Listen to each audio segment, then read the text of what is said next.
episódio de hoje, conversamos sobre uma das áreas do mercado editorial mais importantes, mas que nem sempre muito falada: a logística do livro. Parte importante que faz o mercado se movimentar e o elo que liga as editoras e livrarias. O quão abrangente é o papel das transportadoras na cadeia produtiva do livro? Para responder essa e outras perguntas, nós conversamos com Mariana Martins, fundadora da Transpo Express, empresa de quase 30 anos de mercado que nos últimos anos se dedicou exclusivamente aos livros.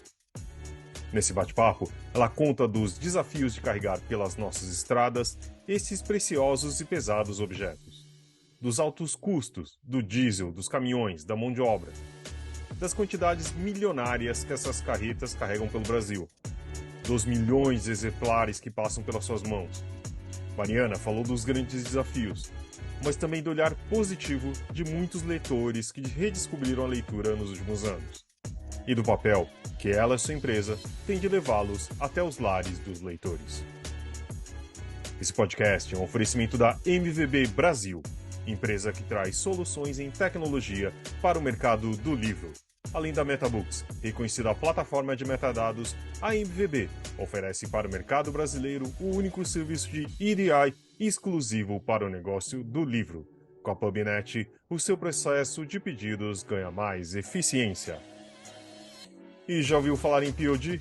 Impressão sob demanda. Nossos parceiros da Unlivro são referência dessa tecnologia no Brasil, que permite vender primeiro e imprimir depois, reduzindo custos com estoque, armazenamento e distribuição. Com o POD da Unlivro, você disponibiliza 100% do seu catálogo sem perder nenhuma venda. Esse é o episódio número 237 do podcast do Publish News, do dia 2 de outubro de 2022, gravado no dia 29 de setembro. Eu sou Fábio Errara e esse episódio conta com a participação de Thales de Menezes e Karina Lourenço. A edição de Fábio Errara. E não se esqueça de assinar a nossa newsletter, nos seguir nas redes sociais, Instagram, LinkedIn, YouTube, Facebook e Twitter, todos os dias com novos conteúdos para você. E agora, Mariana Martins. Mariana, muito obrigado aqui pela presença aqui no nosso podcast. Eu queria começar com o óbvio, né? Eu acho que todo mundo que está ouvindo deve ter muitos livros e deve ter também carregado muitas caixas de livros. E se trabalha também sabe das dificuldades que é essa parte logística, se é assim que a gente pode chamar, né? Mas o de transporte, a gente conversou um pouco com duas livrarias na semana passada, Mariana. Uma era de Juiz de Fora e outra em Londrina, que não são cidades que não são no meio do nada, né? Tipo, são relativamente próximas a centros maiores, e falaram que a principal dificuldade é o transporte, né? Conta um pouco pra gente, eu sei que é difícil falar nisso, mas assim, qual que é isso realmente é um dificultador para o nosso mercado livreiro? Eu já vi também muita gente falar que assim, eu sei que o seu trabalho ajuda muito isso, mas quais são os desafios de ter uma transportadora de livros? Todos, todos os desafios. Porque como eu só mexo com livro, o mercado, infelizmente, ainda ele é muito restrito, né? Então, até por isso, então, eu estou em São Paulo, eu tenho Rio, eu tenho Curitiba, Belo Horizonte e agora Brasília, né? Então, por que eu não vou para os outros lugares? Você tem um problema do diesel, que é altíssimo. Então, você vai para esses lugares, até você recolhe, pega os livros para trazer para São Paulo, para qualquer outro lugar. Você não tem retorno de carga. Então, o teu custo fica muito alto. E repassar isso também fica pior ainda, porque o mercado editorial não está aguentando mais um centavo sequer de aumento, né? Em relação a nada. Então, eu, como transportadora, que só trabalho, eu procuro tentar sempre ajudar o pessoal que está fora, oferecendo, leva até a minha base e depois eu distribuo para outros lugares. Mas o custo é muito alto quando a gente se limita a um único produto. No meu caso, é o livro, né, que para mim é uma joia. Agora você falou da questão da volta, né? Isso também estava conversando com um editor na semana passada que é de Brasília. E ele falou assim que agora as coisas estão melhorando, que existem mais centros de distribuição em geral, né? Mas explica um pouco essa questão, né? Porque, tipo, por exemplo, eu sou de Santos, ou, desculpa, qualquer uma cidade que você atenda. Só que você leva livros, só que a questão o que que é? O retorno, é isso? É o retorno. Por exemplo, se eu for até Santos, que é um exemplo que você deu, tá? Aí eu vou ter algumas livrarias lá, maravilha, eu vou, faço entrega em todas elas. Aí meu carro tem que voltar. Aí eu não tenho retorno de carga. Eu posso ter da livraria X ou da Y uma devolução que ela esteja fazendo para alguma editora, mas é muito pouco. Então, aí eu tenho, a hora que eu monto o meu custo, eu tenho que ver o meu custo de ida até Santos e o de retorno. Então, a grosso modo, fica o dobro do valor, tipo, do que Sim, seria. ficaria, exato, exato. Fica bem, bem mais caro. Mas assim, você acha que como que é possível aumentar isso? Porque aquela velha ladainha também. Você falou que tem algumas cidades que atende, mas o Brasil é continental e a gente, Sim, você sabe também muito bem que muitas vezes a concentração de leitores que parece ser no eixo Rio-São Paulo é também por um custo, né? Tipo, o livro que custa R$ 50 aqui em São Paulo, ele tem um custo em Manaus sim, X vezes maior, né? Às vezes até dobra o valor, né? Você consegue exatamente. como resolver isso? Porque, tudo bem, tem a questão do diesel, etc.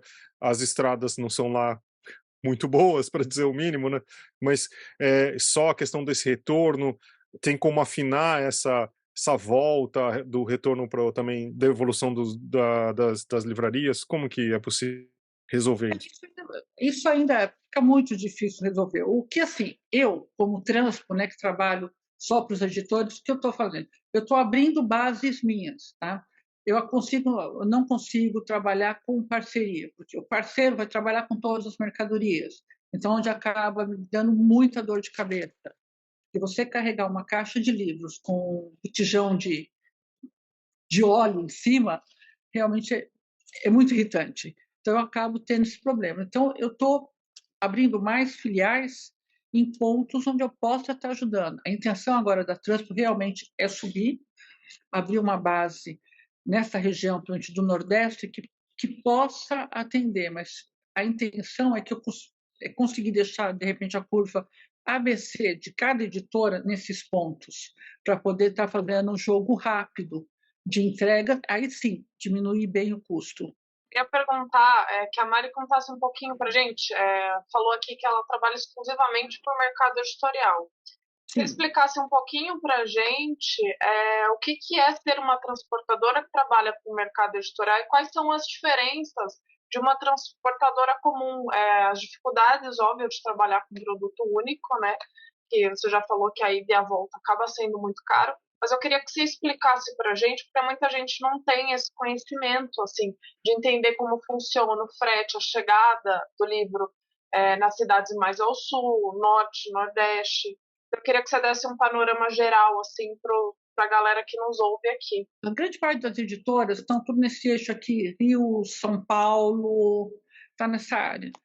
Eu acabo tendo o prazer de poder trabalhar para todas essas editoras. Então, quando eu vou para qualquer um desses outros lugares, nas lojas, tanto é que hoje, nosso caso, que é muito típico, assim, às vezes muita loja, no lugar de ligar para a editora que ela comprou o livro, ela liga direto para a gente. Olha, encomendei da editora X, você sabe se está vindo ou não? Acaba tendo essa facilidade, né? Porque os próprios lojistas já sabem que vai passar pela Transpo, que está com a Transpo, então eu já posso falar, está com a gente sim, vamos entregar, espera aí, não avisaram, deixa eu ligar na editora para ver o que está acontecendo, uma vez que está saindo um caminhão para a tua área. Então tem essa facilidade quando você só trabalha. E a gente conhece todas as dificuldades, né? As entregas em shoppings, depois os eventos que acabam tendo, os horários de entrega, de evento, de retira. Então, isso é que acaba nos diferenciando das outras transportadoras, são todas maravilhosas, estão aí no mercado, uma melhor que a outra, mas o que nos diferencia é isso, é justamente eu conhecer esse mundo editorial, como é que funciona, o que eu preciso fazer para facilitar a sua vida. Que a hora que você pedir uma carga, uma entrega comigo, você tem que pedir, esquecer e cuidar da tua vida em outra situação. Tá? E ficar tranquilo que vai estar lá na hora que você quer, da forma que você quer. Então, isso que acaba assim, diferenciando a Transpo. Me diz uma coisa, eu quero ficar aqui um pouquinho no papel do leigo, né? Aquele cara que está acompanhando a gente agora e não sabe nada, né? Que, na verdade, é mais ou menos o meu perfil, né? Enfim, mas assim, quem paga você? É a editora? É a livraria? Como é que funciona isso? Acho que é uma coisa básica que muita gente não sabe, entendeu? Como é que funciona o fluxo de pagamento disso? Depende da negociação de cada um. Tem muitos casos que é a editora que me paga, que ela contrata, tem outras que quem vai pagar é a livraria ou a distribuidora, aí é negociação de cada um. Então, Porque a gente escuta, né? Nós aqui que temos esses papos aqui, a gente escuta essa questão, o preço do frete está muito caro, um absurdo isso. A gente escutou isso tanto por exemplo, da, da, da presidente da Record, né? Uma editora gigante, e houve isso do livreiro pequenininho, né? Aquele cara que tem um acervo de 500 livros, né? Então é uma reclamação que está democratizada, né? Todo mundo, né? Tá reclamando, né? Agora nessas idas e nessas duas pontas, perdão, né? De livreiro e de editor, tem coisas que os dois poderiam trabalhar juntos para tentar minimizar, enfim, acho que está todo mundo querendo achar alguma solução para abaixar, né? Você enxerga algum tipo de colaboração que ainda não poderia ter sido feita e não foi feita ainda? Olha, assim, eu posso te falar em nível, por exemplo, de eventos, né? Essa questão de eventos, que o pessoal podia ser mais unidos nessa parte, né? Que eu sempre falo, gente, vocês vão fazer evento X? Não, alô, a gente fecha um caminhão e faz um passeio entre todos. Isso é uma coisa que há anos eu venho batendo nessa tecla. Essa outra parte do transporte, eu sei que existe uma negociação entre quem paga o frete do desconto ou não, esse tipo de situação. E a tabela da Transpo, ela se mantém igual, em geral, para todos. E até onde eu saiba, acho que dentro dessa área é a melhor que está tendo no mercado. Mas o que dá para melhorar nisso fica muito difícil. Porque você viu, só esse ano o número de aumentos que a gente teve do diesel foi absurdo. E eu vou segurando o máximo para evitar o máximo de ter que repassar qualquer tipo de aumento. A gente vai segurando, vai tentando negociar o máximo. Mas é um problema, sim. E a Record eu trabalho para eles direto, né? Então, eles têm um volume, a gente conhece, a gente sabe que não deve ser fácil também para eles. Como para aquela editora que está com um título só, a gente entende também essa situação. Você falou assim, na questão dos eventos, né? Tipo, então, geralmente acontece é ao contrário, né? Tipo, cada editora fecha um transporte deles e manda. É isso que você está falando também, tipo... Fecham, ou mesmo fecham comigo, mas vão fechando pipoquinha, né? No lugar de chegar todo mundo, olha, Transpo, fecha aí pra gente. E ter essa união, uma vez que é evento, todo mundo vai vender bem, vai dar uma coisa, um boom legal, ainda mais que esse retorno está sendo bem legal os eventos. Ter essa união maior, assim, que eu vejo muito que não se tem. Que de repente podia ser uma coisa que ficaria um frete melhor para evento geral, porque o evento você tem não é só o caminhão, né? Você tem toda a mão de obra dos meninos para ir colocando nos estandes, nas mesas. Tipo, você tem a retira, que geralmente é sempre domingo, depois das 11 horas da noite. Então, você tem todo um custo aí com essa equipe toda para retirar todos esses livros, deixar em ordem. Depois, na segunda-feira, está devolvendo para as editoras. Então, esse custo, de repente, daria para dar uma melhorada aí nisso. Eu fiquei admirado quando eu descobri que, por exemplo, um depósito de livros, quer dizer, um centro de distribuição, tá falando melhor, ele tem que ter uma estrutura especial pela questão do peso, né? Que todo mundo carrega uma caixa de livros sabe que é, mas imagina isso na questão de dezenas de milhares de exemplares ou coisas assim. Sim, sim. por exemplo, só que assim, e também é muito um trabalho manual, né? Quem já entrou no CD também tem muito disso. Me fala um pouco da construção desse custo, né? Por exemplo, a questão é do espaço, é da mão de obra, é do equipamento, do caminhão, que também, que eu saiba, é um preço de um apartamento, né? Tipo um caminhão, né? Então, assim, como que é tudo isso? O caminhão tá meio carinho, é meio caro. Para você manter um caminhão também é muito caro, né? Que a gente fala, assim, por exemplo, do diesel, que já é uma coisa meio absurda, né? Aí você tem o pneu. O pneu hoje de caminhão está na faixa de 1.500, 1.800, 2.000. Um pneu? Um pneu. E um caminhão tem... Aí depende, se você está com o trucado, por exemplo, são 10. Então... Uns de 18 pneus, assim, um negócio... Aí você vai desculpa, já que a gente está falando nisso, quanto custa um caminhão, mais ou menos? Olha, um trucado hoje está na faixa de uns 600 mil. Entendi. É mais que um apartamento. Depende do lugar, depende do tamanho, né? E vocês trabalham com a frota própria ou tem gente terceirizada? Como é que é? 90% é própria, e aí eu tenho 10% de agregado. Os carros pequenos, de entregas pequenas, são agregados. Mas é uma equipe que está comigo já há mais de 10 anos.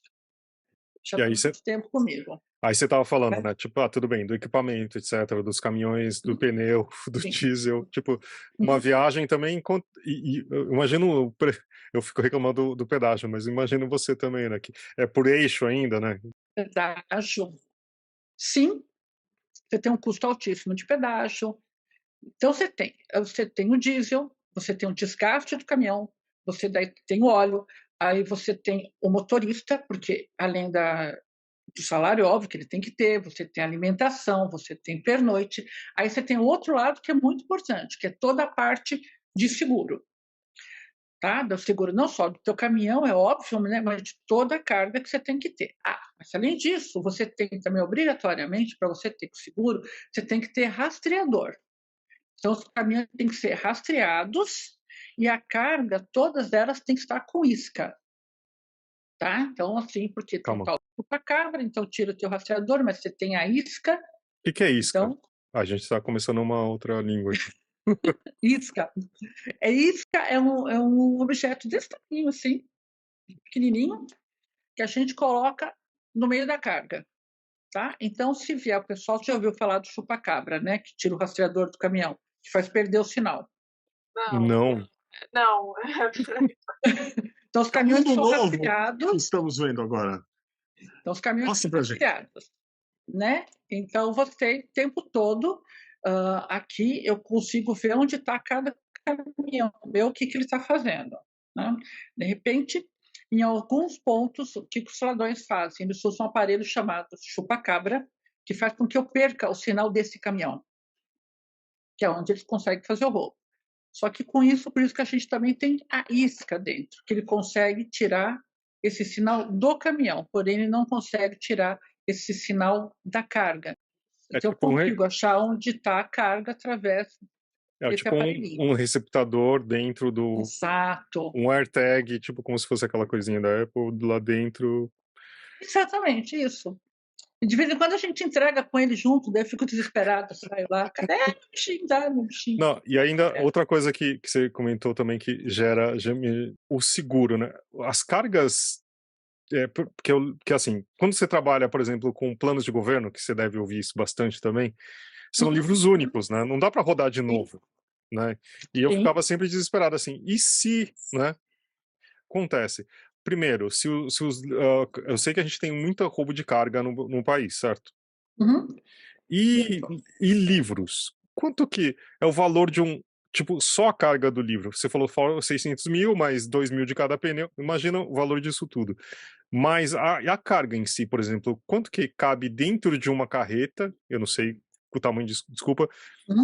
E quantos livros cabem? E qual que é o valor disso tudo? Bom, vamos lá. Por exemplo, uma carreta, vamos uma suposição que a gente vou colocar um dos CDs que a gente faz entrega, tá? A gente sai com uma faixa de 70 mil livros, tá? Cabe nessa carreta. Esse valor fica na faixa de uns 2 milhões. Uau! Principalmente quando os livros são livros didáticos, não sei o quê, daí sim, aquelas coisas. Agora estamos vivendo a época, por exemplo, da Copa, das figurinhas. Nossa, imagina quanto custa um caminhão da Panini de figurinha. Pois é. Isso aí a gente está rodando também. Agora não, que já acalmou, né? Mas logo no início a gente estava rodando com caminhões com uma média de 3 milhões dentro de um caminhão. É ouro em papel, né? É uma coisa assim impressionante. Mas você tem que ter uma preocupação especial, que eu sei que, tipo, pelo valor, quem está querendo essa carga, os ladrões, etc., estão interessados também em livro? Essa só quando livro didático como já é encomendado. Aí sim. Nós chegamos a ter uma época que estava tendo meio probleminha com isso, sim. É mesmo? Chegou a se ter. Porque o valor de cada livro, por exemplo, é tipo o triplo de um preço de um livro de mercado geral, né? Uhum. Livro de medicina, por exemplo, que agora R$1.000 cada um, né? Bem tranquilo, está na faixa de R$1.500, R$2.000. A gente sempre ouve falar em crime organizado, né? Mas agora também tem um crime intelectualizado, né? Assim, eu quero visar esse tipo de roubo, né? Falando de isca, de chupacabra, eu fiquei curiosa se você já passou por uma situação assim, sabe? De perder a sua... de ser vítima da chupacabra, né? Já tivemos, assim... Apesar que, assim, nesse tempo que eu tenho a transportadora já nessa parte, vai fazer 30 anos agora, o ano que vem, já que eu tenho a transportadora. Que eu sou totalmente dedicada a esse mundo editorial, tem 15 anos. Nesses 15 anos, eu tive 3 roubos. De não achar um livrinho sequer. Não sobrar nada. Então você teve casos que você achou. Então teve recuperação até. Então só teve. Eu só tive 3 casos até hoje. Entrega, geralmente, agora em carro pequeno, você tem aquela coisa mais complicada, que o ladrão vem, a gente mostra, né? No caso, o motorista mostra, olha, só estou carregando o livro, o motorista dá uns tapinhas no meio da orelha, porque é só livro, fala, se tiver outra coisa aí, eu vou te matar. Daí ele abre, vê que é livro, daí dispensa. Mas, assim, de levar... Ainda, infelizmente, os ladrões ainda não estão roubando livro assim, não. Infelizmente. Uma coisa, você falou também a respeito, por exemplo, de entrega em carros pequenos, né? Enfim, outras modalidades, vamos chamar assim. Eu fico pensando no cara mais uma vez, no cara que está ouvindo a gente, por exemplo.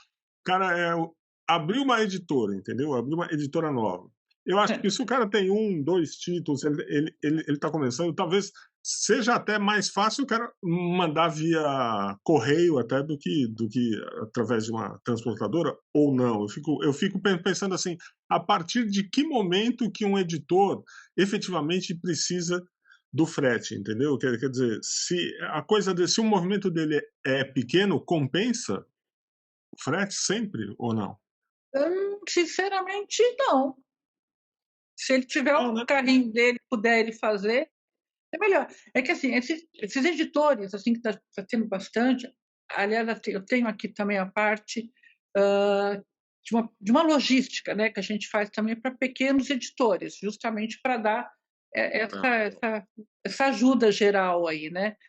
E agora vai ter um monte de editores de novo, vão se juntar mais um pessoal aí agora, que também vão vir aqui com a gente, onde a gente cuida de tudo isso para que ele cuide de vender.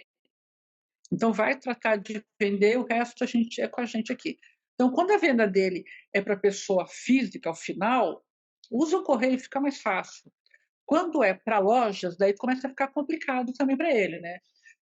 Tanto quando é lançamento. Quando é lançamento, é muito importante ele ter esses livros em todas as redes de uma vez, né? Isso que é importante, que todos tenham ao mesmo tempo. Eu não vou citar nome de nenhuma para não ficar chato, mas é importante que todas essas livrarias que estejam todos ao mesmo tempo com o livro, para amanhã, a hora que ela abrir a porta, tá lá os livros deles. Então, nesse caso, é mais interessante ele ter esse apoio, realmente, de uma transportadora para fazer isso. E também falando, vocês atendem também marketplaces, né? É isso? Alguma coisa. Mas conta um pouquinho qual que o que que é o marketplace também e qual que é a dificuldade de atender esses lugares. Essa entrega final, assim, a gente só faz para a capital mesmo.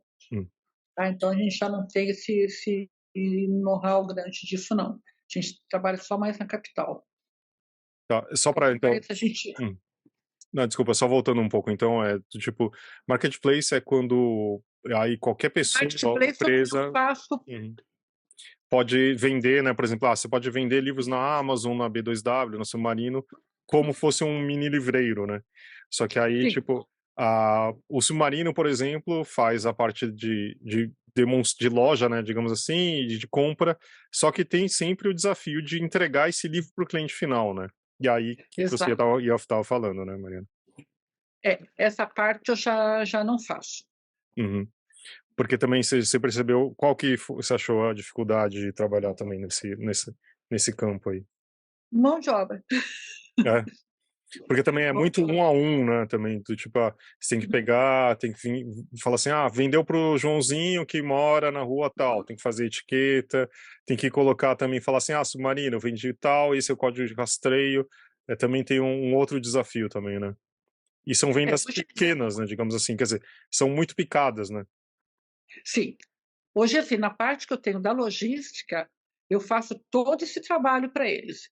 Eu recebo, eu embalo, deixo bonitinho, isso aqui. Aí eu chamo quem eles querem. Geralmente o correio ou uma outra dessas que já são especializadas nesse tipo de entrega, né?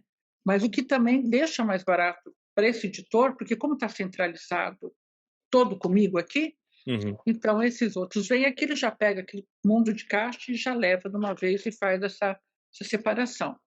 Mas só a parte de transporte, essa entrega final, eu não faço. Esse que é o chamado fulfillment? Isso. Então agora explica também como você explicou o chupa-cabras pra gente. Vamos ver, você tem essa parte que a minha área é mais transporte, não é essa, né? Então deixa eu ver se eu te ajudo e aí ver se eu tô explicando bem. É que assim, teoricamente, assim, alguém faz a venda, né?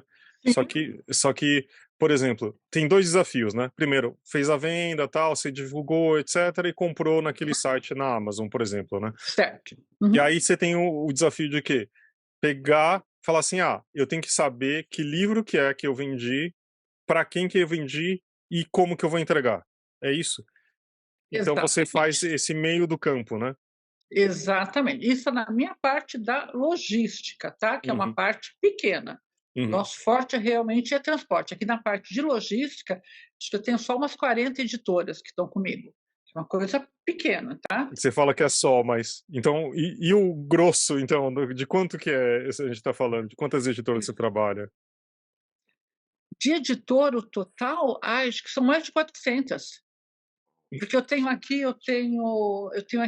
do Rio, eu tenho de Belo Horizonte, eu tenho que vem do Sul, eu tenho que vem da Bahia para cá também, que deixa aqui com a gente faz as entregas, não demais. Acho que é do Brasil inteiro. Porque até onde eu não tenho sede nos locais, o pessoal manda para cá justamente por conta dessas entregas que você tem nesse eixo aqui, né? Então, você tem uma ideia de quantos livros você movimenta por dia, por semana, por mês, alguma coisa assim? A média que passa aqui por nós por mês é mais de 1 milhão. Isso com certeza. Eu não sei o que é 1 milhão de nada, na verdade. Eu não consigo ter esse volume, né? Qual o espaço que você tem aí, então? Não, Aqui em São Paulo, eu tenho 8 mil metros. Aí eu tenho 2 mil metros no Rio. Aí o resto já é pequeno, uma faixa de 1.000 metros só. Mas aqui em São Paulo, que é o grande centro, são 8 mil metros. Com quantos caminhões e quantos funcionários? Total, entre funcionários, eu tenho, entre todos eles, são 200. Você fala desses espaços né, que você tem aí, eu fico pensando que aqui em casa eu não consigo colocar todos os livros que chegam aqui, que as editoras mandam aqui, uma dificuldade, né, assim, eu fico pensando, porque livro também tem uma coisa, né, livro é muito pesado, né, livro, Sim. assim, papel pesa, né, é uma frase definitiva, né, papel pesa muito. Né? A gente, quando faz mudanças, né, assim, de casa, daqui a pouco você começa a colocar livros dentro de uma caixa e depois você não levanta ela do chão, né? A gente menospreza esse... Vocês fazem muito isso, né? Vocês pegam lá a caixa do micro-ondas e põem tudo, depois querem levantar, né? Vocês fazem, eu sei disso. Eu conheço já. Mas, assim, essa movimentação de livros, primeiro, assim, tudo que eu coleto, hoje aqui em São Paulo, tudo que eu coleto hoje, amanhã já está tudo entregue. Então, se você vier aqui na Transpo às 5 horas da manhã, você vai ver uma movimentação muito grande, muita gente, blá, blá, blá. Aí, às 10 horas, já aquele silêncio, você já vê o pessoal com vassourinha varrendo, organizando. A partir das 3 da tarde, que já começa a retornar os carros fazendo as coletas, daí começa aquela loucura que vai direto. Então, essa movimentação, esse giro de livros é muito rápido, com exceção a uma outra parte que a gente atende esse grandão que está aí no mercado, que a gente atende a todos os CDs deles, né? Isso já tem agendamento, que a gente também faz toda essa parte de agendamento, né? A mercadoria vem para cá, a gente separa, a gente faz o agendamento para fazer as entregas. Tem todo esse lado aí também. Então, é uma movimentação bem grande aqui. Então você consegue também, você é uma dos índices também de saber quando o mercado está bem ou está mal, né? Verdade, menino, verdade. O pessoal tudo liga aqui para saber como é que tá.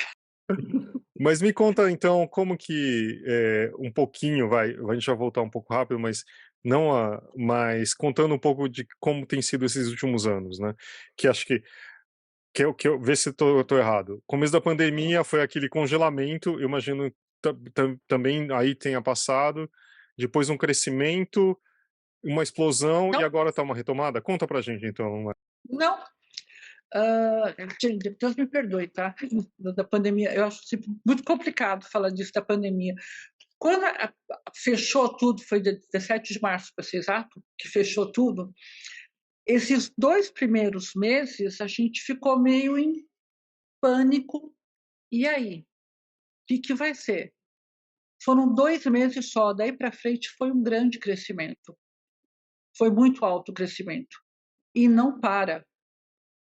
E o que eu vi que pandemia, e agora pós a pandemia em si, aquele leitor voltou a ficar mais feroz, assim, de novo, querendo mais e mais coisas, e mais, e mais, e mais. Eu falei, agora que abriu tudo de novo, vai relaxar. Não, não é o que está acontecendo. O pessoal continua, assim, realmente bem animado. Então, as vendas continuam muito boas. Essa semana, especificamente, deixa bem claro, essa semana ela está devagar, até por conta, acho que, das eleições que tem agora, está todo mundo meio final de mês, o que vai acontecer ou não. Mas, do mais, só teve crescimento. O filme não está tendo... Falar assim que está ruim não é verdade.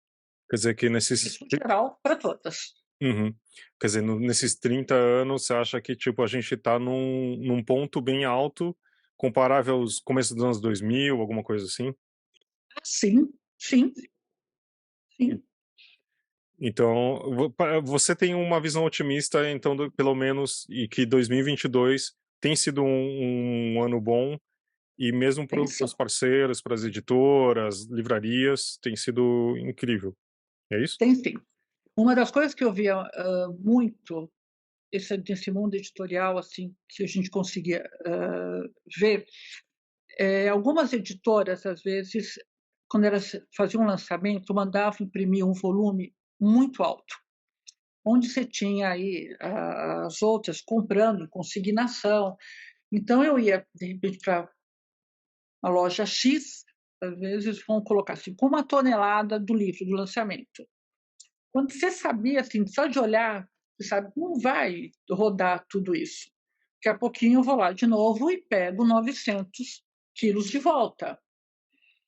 Então, acho que da parte editorial, passou também a ter um cuidado maior na hora de impressão também. Não sair, sabe, imprimindo um volume muito alto, que era uma coisa que a gente via muito forte aí no mercado, né? Agora parece que o pessoal está mais tranquilo, está mais pé no chão em relação a tudo isso. E está tendo vendas reais, né?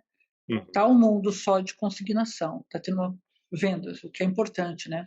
Para não te deixar em saia justa, mas eu vou colocar alguns nomes, você não precisa concordar ou não, mas assim, imaginando que a gente está falando de grandes livrarias que não estão muito bem nesse momento, você tinha muito isso também, né? De imprimir muito, consignar muito, forçar uma para subir em lista, quer dizer, você tinha um outro tipo de movimentação, né? Só que era um pouco ilusório, né? Quer dizer, dá para perceber, né? Por isso que eu acho que, digamos que essas RJs que a gente vê por aí não são por acaso, né? Enfim, mas hoje em dia você vê, quer dizer, você tem uma movimentação menor de títulos, mesmo grandes, né? Tipo, quer dizer, claro que você continua Sim, tendo best-sellers, mas eles são mais pontuais, é isso que você está falando também. tem mais cuidadosos. Quer Eles dizer, você estão tem menos tomando retorno, porque mais isso também é cuidado. uma coisa que você vê também, né? Você tinha retorno muito maiores é isso para as editoras. Confere isso também? Não, não, porque eu não. Como é que eu olho essas editoras e as livrarias? Quando eu faço essa movimentação de levar para uma livraria, depois trazer de volta, sendo que essa volta com muita coisa danificada, por sinal, né?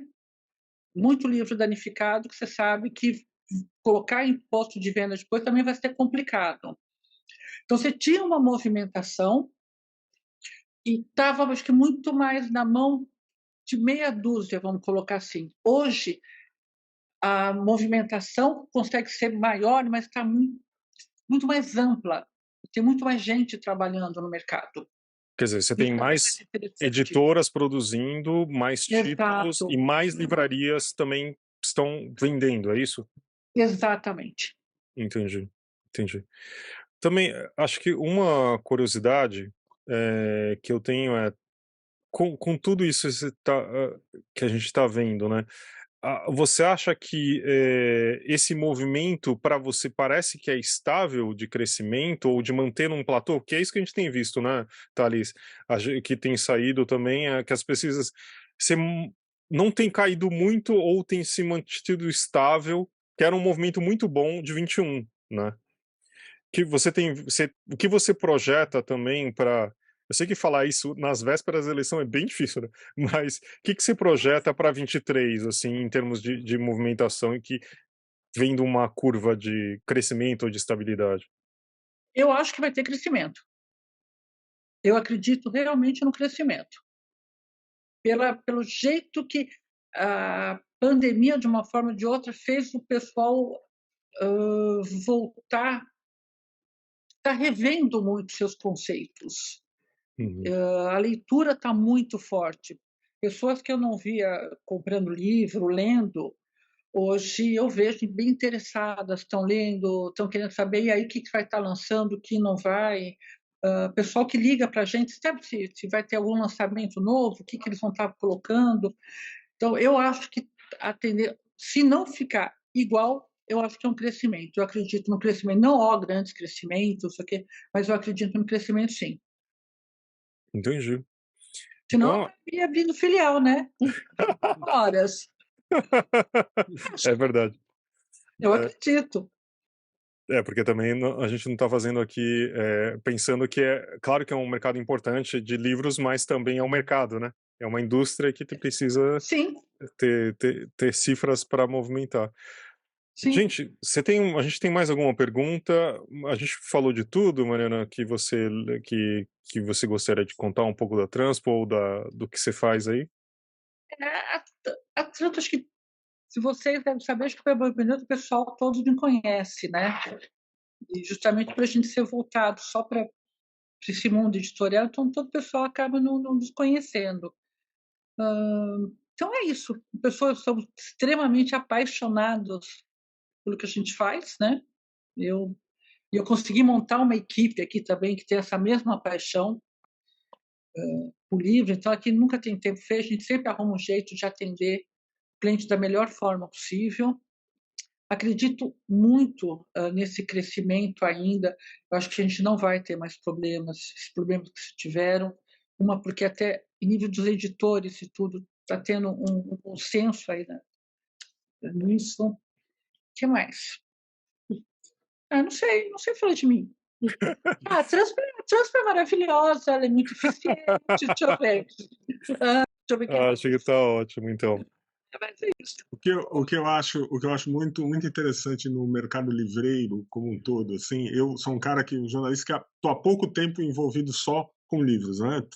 Trabalhei muito em jornalismo de cultura, né, durante muitos anos, mas o mercado editorial faz pouco tempo. É que, assim, duas coisas me surpreendem. Uma é a resiliência desse mercado, né? Porque chega a crise de um jeito, crise do outro jeito, e o mercado vai conseguindo, né, se sustentar.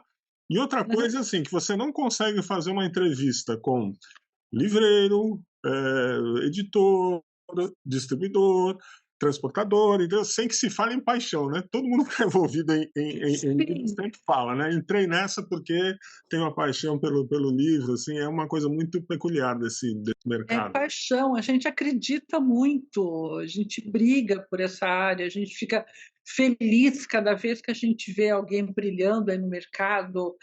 Isso é muito legal, os eventos que estão todos voltando, sabe? Você quer me ver feliz, você vai falar, é louca, né? Porque, assim, eu ir, de repente, com uma carreta para um evento, né? Vou lá com a carreta cheia, bonitinha, estou ganhando, que bom, né?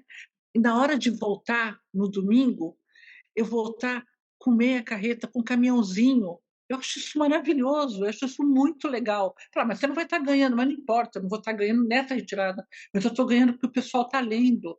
Então, cada vez mais. Assim, a leitura acho que é tudo, né? Vamos tentar, acho que através da leitura, da cultura, a gente consegue melhorar o que a gente está vivendo nesse país, né? E não está fácil, né? Vamos combinar, né? Não está muito fácil nessa moçada aí. Mas acho que é por isso que a gente, todos nós temos essa paixão. Muito bom. Ótimo jeito de terminar a nossa conversa. A gente vai para as nossas indicações, mas primeiro, nosso Momento MVB Brasil. E aqui com o Ricardo Costa, no nosso Momento MVB Brasil. E aí, Ricardo, temos novidades para hoje para dividir com os nossos ouvintes? Fala aí, Fábio. Fala, pessoal. Temos. Eu quero dividir com os nossos ouvintes alguma experiência de 10 anos viajando para Frankfurt,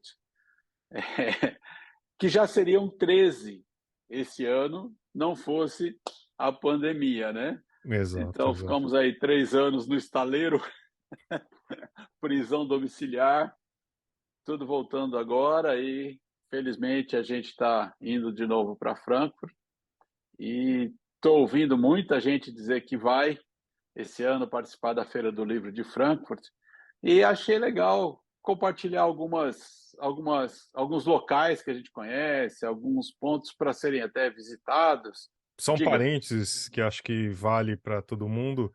Por que você está falando da Feira de Frankfurt? Também tem não é por acaso, né? A Feira do Livro de Frankfurt foi onde eu trabalhei logo antes de trabalhar aqui com a MVB, né? A Feira do Livro de Frankfurt é uma empresa irmã da MVB, né? Então, eu já representei a Feira do Livro de Frankfurt na América do Sul. Antes disso, né, eu trabalhava no Publish News e, pelo Publish News, eu fui à feira para fazer cobertura da feira.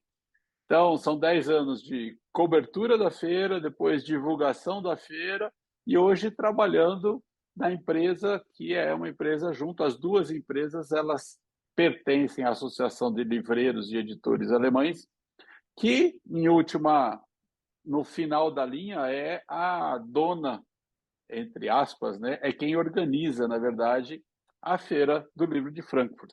Né?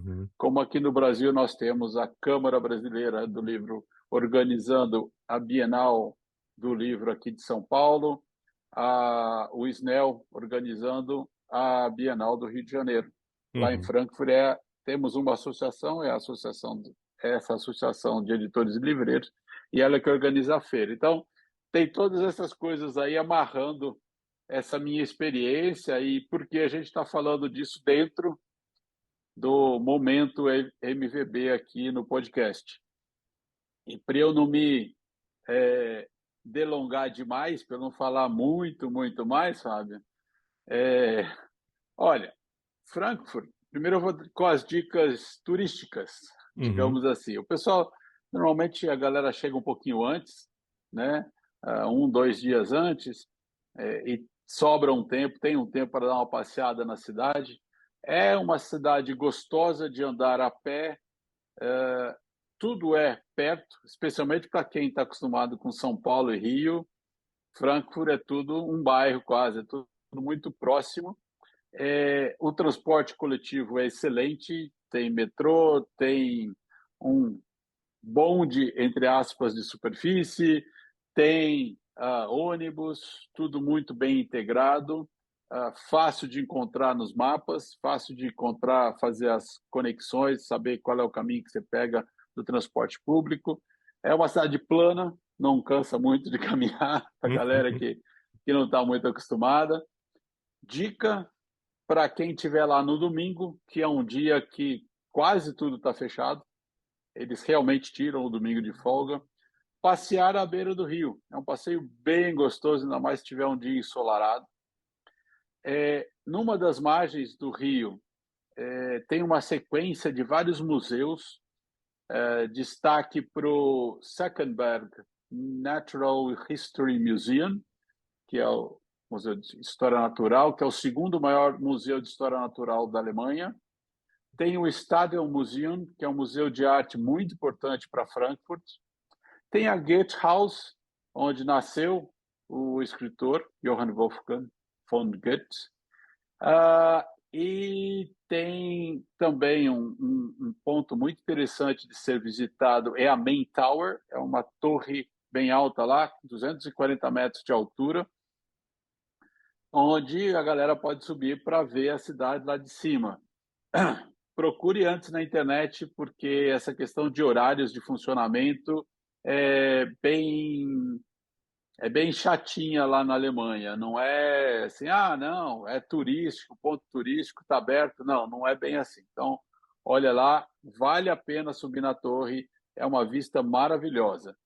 A 30 minutos de Frankfurt fica a cidade de Mainz, onde está o Museu do Gutenberg, super relacionado com todos nós. É um ponto bem interessante de visitar. E a passagem de trem é praticamente o mesmo preço da passagem do metrô, é um pouco mais caro. Então, vale a pena, é um passeio que pode ser bacana para a galera. Dicas gastronômicas, varia muito, você encontra comida de todos os tipos ali em Frankfurt. Vou falar de algumas coisas mais alemãs. Tem um restaurante que é famoso entre muitos brasileiros, é o Conrad, fica do outro lado, fica bem ali no centro da cidade, no centro mais comercial da cidade. Muitos brasileiros vão lá para comer o schnitzel.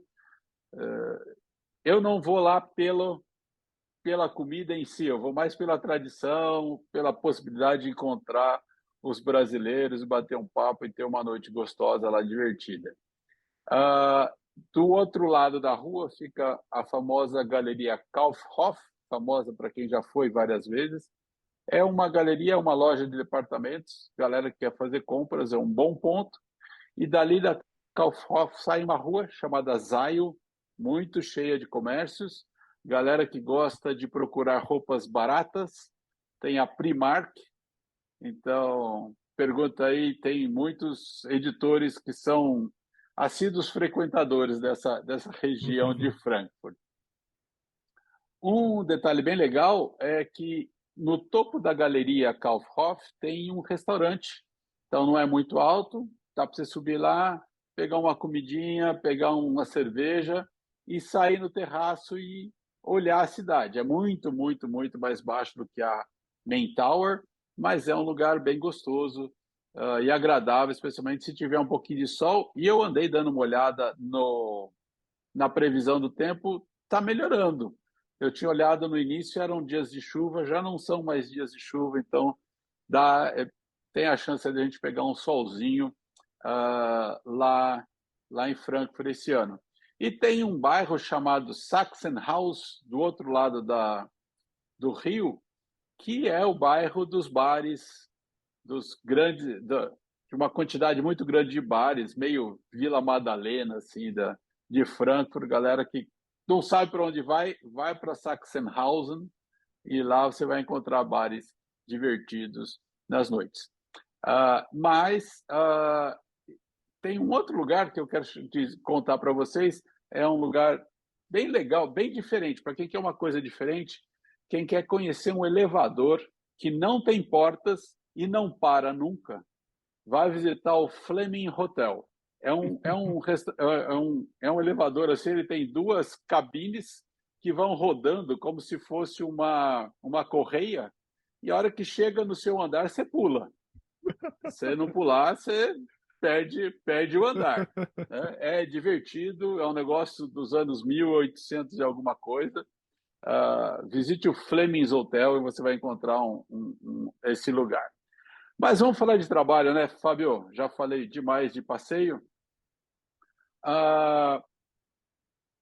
Chegue à feira com antecedência, especialmente no primeiro dia, porque a primeiro dia de entrada costuma ficar uma fila muito grande. Eles até a última vez que eu estive, até 2019, tinham uma vistoria de mochilas, de sacolas na entrada. Então, e o primeiro dia é mais complexo, é mais enrolado, dá umas enroscadas. Então, fica a dica, é melhor chegar com antecedência. Você chega, tem uma estação de metrô que sai dentro da feira. O nome da estação é Frankfurter Messe, né? Então é a estação da feira, fica na linha 4 do metrô, fácil de chegar, mas se você estiver na linha S8, que é a linha de trens, também tem a estação do trem, e você não vai ter dificuldade de encontrar, e todo mundo sabe onde fica a feira. Pergunte pela Messe, MESSE, todo mundo em Frankfurt conhece o local. Né? Visite, antes de sair daqui, dá uma visitada no site da feira, que você vai ter boas dicas, inclusive, sobre como chegar lá, que transportes, etc. E, muito importante, comprar seu ingresso antes de ir. Comprou online, é fácil, vai agilizar o seu tempo lá também. Ele também pode ser comprado na entrada, tem bilheteria, mas eu aconselho você a comprar com antecedência. E, por falar em visitar o site da feira em inglês é book-fair.com, e eu destaco alguns pontos lá. Primeiro, no menu tem o menu Visit, olhe lá por Calendar of Events, você vai ter toda a programação da feira, procura lá o que te interessa. Cuidado que muitas coisas são gratuitas, muitos outros eventos são pagos. Então, se programe bem. Outro item interessante do menu, para você que está organizando sua viagem, são os Highlights Special Topics, Professional Program. Você vai ter lá outras atividades bem legais, bem direcionadas para os profissionais. Visitar o espaço de exibição do país convidado de honra, que esse ano é a Espanha. Então, visite lá. Se tiver um tempo, ou procure separar um tempo para conhecer o espaço Art Plus, que é o espaço onde os livros se encontram com outras formas de entretenimento. Música, teatro, dança, filme, games. É um espaço bem legal, muitas tendências, eu indico bastante. Em termos de evento, de programação, de apresentação, de bate-papos, de speeches, eu indico o Publishing Perspectives Forum, com destaque para o Executive Talks. Na quarta-feira, o Charlie Redmayne, CEO da HarperCollins Reino Unido, e na quinta-feira, a Núria Cabuti, CEO da Penguin Random House da Espanha. Então, fica a dica aí dos eventos. Um local muito importante na feira também, Fábio, e eu estou falando muito rápido porque tem várias coisas, é o centro, o Literary Agents and Scout Center. Muita gente vai lá, é o centro das negociações, mas tem uma coisa importante, você só entra nesse centro se você tiver reunião marcada com algum agente ou scout. Ainda dá tempo de agendar algumas reuniões, é uma boa oportunidade, corre lá no site da feira. Tem mais de 600 agentes reunidos nesse espaço, uma mesinha do lado da outra, é um centro incrível de reuniões. Por último, não menos importante, as noites no Frankfurter Hof, é um hotel no centro da cidade, próximo à estação de metrô Hauptwache. A gente, depois do podcast, a gente vai colocar, inclusive, no nosso site da MetaBooks lá, essas dicas, tá? Para o pessoal poder achar. Os nomes são muito difíceis, né? Mas é o hotel onde a galera vai toda noite. Acabou a feira, o povo todo da feira se encontra lá. Vai pagar 20 euros por uma cervejinha desse tamanho, mas você vai encontrar todas as pessoas da feira. Se tornou uma grande tradição de Frankfurt terminar a noite no Frankfurter Hof. E para você andar fácil por lá, baixe o app da feira, que está disponível nas lojas de aplicativos iOS e Android. Só um detalhe, tem que procurar pelo nome em alemão. Então é Frankfurt com ER no final, Buchmesse, Buchmesse. E aí você encontra o aplicativo, baixa, dá para ver todas as programações, se localizar na feira, tem muita informação ali no aplicativo, é super legal. Ufa, corri. Mas muita informação importante, muito legal. Vamos deixar aqui também os links. Vai ter no site também, né? A gente vai colocar o link para também ter todos os links juntos ali e para vocês encontrarem. Mas muito obrigado, Ricardo. Ótimas dicas aqui, viu? Maravilha. Pessoal que quiser encontrar por lá, chama a gente, manda mensagem que a gente toma um café ou uma cerveja por lá. Valeu. Isso aí. Até mais. E agora a gente tá vendo aqui que a Mariana, não sei o que ela vai indicar, mas ela estava reticente, falando que só trabalhava, mas eu vou começar só para dar um tempinho a mais. Tá bom, Mariana, pensa aí, mas acho que vamos ver se você tem feito alguma coisa fora trabalhar. Mas uma coisa que eu queria indicar, que eu fiquei muito surpreso, eu tenho ido muito pouco ao cinema, né? Eu continuo muito preocupado, usando máscara, etc. E também, só que eu consegui um tempinho assim com a minha esposa e a gente foi assistir A Mulher Rei, que foi uma surpresa enorme, daqueles livros que eu tava vendo, assim, sabe, de lado, que você fala assim, estão falando disso. Eu sabia que a Viola Davis veio para o Brasil, né, e falou desse filme, e é sério, eu acho que eles usam todos de uma forma muito incrível, aqueles chavões, né? Acho que o Thales também tá bem, a Karina também tá acostumados, que é um filme de herói, de como aquela jornada do herói mesmo, né? O herói, ele geralmente ele não concorda com o começo, depois ele tem um problema, enfim. Só que você vê uma protagonista negra, sabe, mulher, de uma idade também que não é o convencional, né? Porque não é uma jovenzinha, sabe? Tipo, mais próximo da minha idade. E contando uma história centrada na África, sabe? Que grande parte da nossa raiz está. é algo incrível, assim. Eu vi poucas vezes isso, mas eu vi aplausos no final de uma sessão convencional, né? Acho que você pode ver isso numa estreia, tudo. Mas foi um filme de arrepiar, assim, de poucas vezes que eu me lembro que algo que eu fiquei surpreso e feliz também. E o filme é muito divertido, assim, sabe?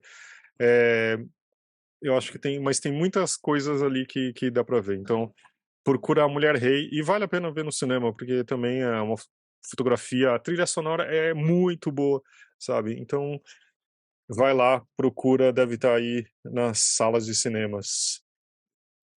E você, Thales, que você foi correndo lá para pegar alguma coisa, o que você tem Sim, pra gente? sim, porque eu continuo fiel a indicar livros, né? E eu vou indicar um livrinho. É um livrinho porque ele é pequeno, fininho, pequenininho. Ele é da Companhia das Letras, é um livro de dois cientistas políticos, Tomás Zickerman de Barros e Michel Lago. Esse livro se chama Do que falamos quando falamos de populismo, né? Ele é muito legal porque é assim, principalmente em época de eleição, né? E na verdade você vê o tempo todo políticos querendo ser populares e acabam sendo adeptos de um populismo, né?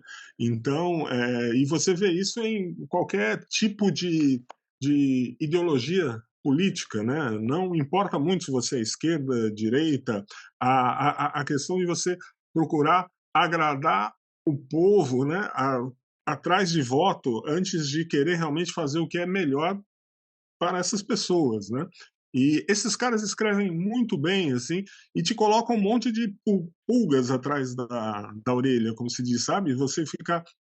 Aí depois você começa a ver, hoje, né, no dia que a gente está gravando, né, esse podcast, vai ter o debate, o último debate, né, dos candidatos à presidência. Você lê um livrinho desses, você começa a enxergar, a acompanhar isso de uma outra forma, sabe? Você começa a desconfiar de tudo, né? Você começa a achar assim, né? O quanto esse cara está querendo me agradar, mas o quanto isso que ele está falando ele está realmente defendendo essas coisas, né?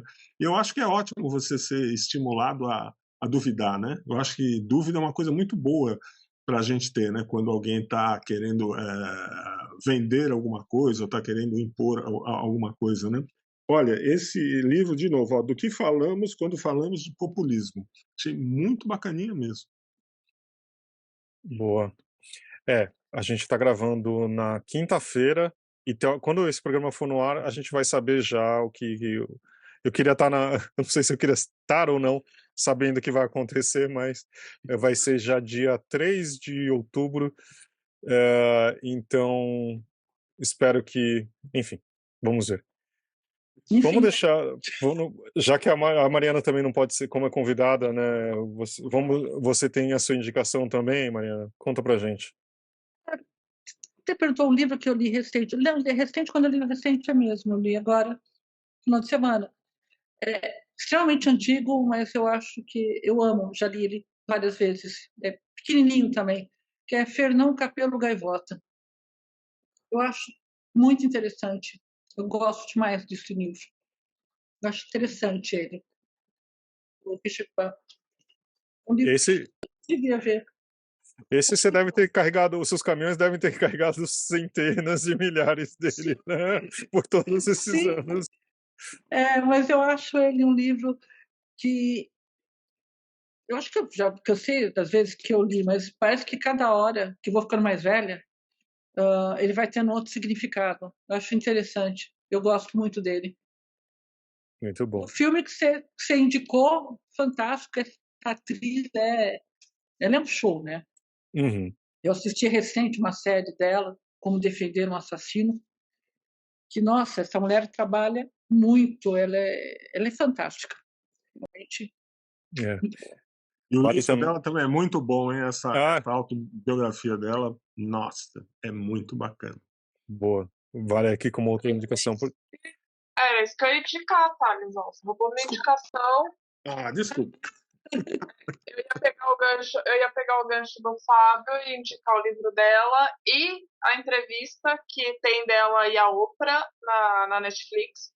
é muito interessante, mas não só ela como atriz, como pessoa, como uma mulher negra no cinema, mas ela fala da perspectiva dela como mãe, e é surreal, é muito importante para muitas mulheres. Como mulher, como ela escolheu o marido dela, da vida dela, é muito interessante, não vou dar spoiler. Meninas, vão assistir ela falar sobre maternidade, sobre o relacionamento dela, é muito interessante.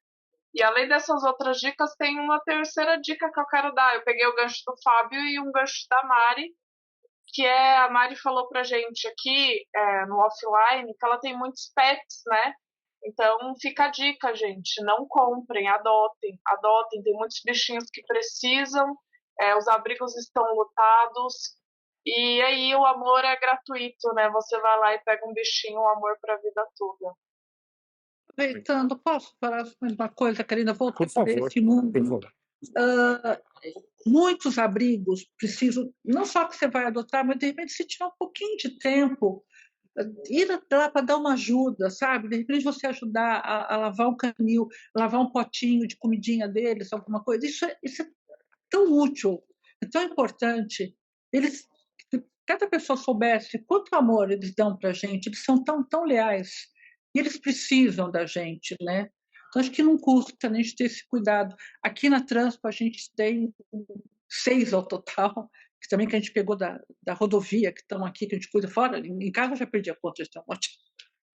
Então, assim, esse cuidado aí com esses pets, por favor. Queria agradecer muito a Mariana por Eu que agradeço. mostrar um pouco esse mundo que sem você acho que muita gente, quer dizer, bastante a gente teria bem menos livros por aí, mas aí da importância dessa outra parte que a gente não sempre fala, mas que também acho que a gente não fala, mas reclama, né? Então agora para entender um pouco mais desse modelo e também ver como que é a visão do outro lado. Muito obrigado, viu?